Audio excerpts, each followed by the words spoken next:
I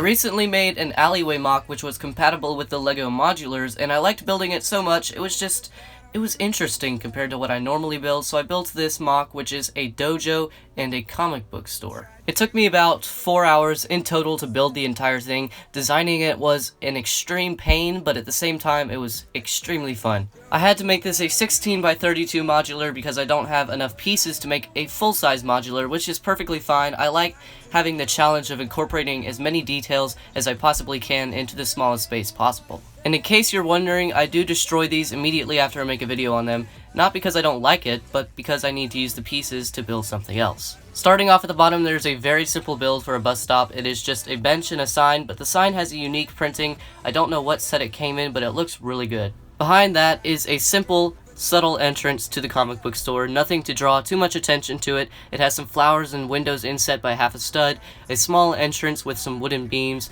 so small details but not enough to pull attention to it. The second floor is fairly simple too. It just has some masonry bricks, a few windows, and that massive dojo sign. The roof is fairly simple as well. It just has some Gothic architecture, which I think looks better than the Victorian architecture which you see in most of the modulars, but that's just my opinion. This comic book store is actually my favorite part of the build. I spent the most time on this, and I really enjoyed the way it turned out, and I enjoyed the entire building process. I loved building all the little displays and stands for every comic book, and I used a lot of printed pieces because they add a lot of texture and detail to the entire thing. To give it that comic book vibe feel, I made everything as colorful as possible. I put a bunch of different colors in the bookshelves and in the bin in the center. The floor is completely tiled. There's a little lounge area. There's a lot of stuff on the wall. I think overall this turned out amazing. I really like it. It would have been really cool to build this in a full modular scale, but you know, lack of pieces hurts. This second floor of the dojo is very simple. It has a few weapons hanging from racks on the wall.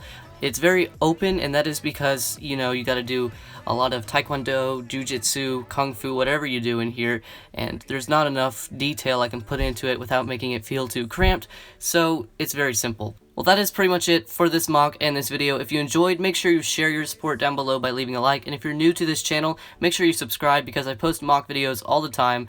As always, thanks for watching, and take care.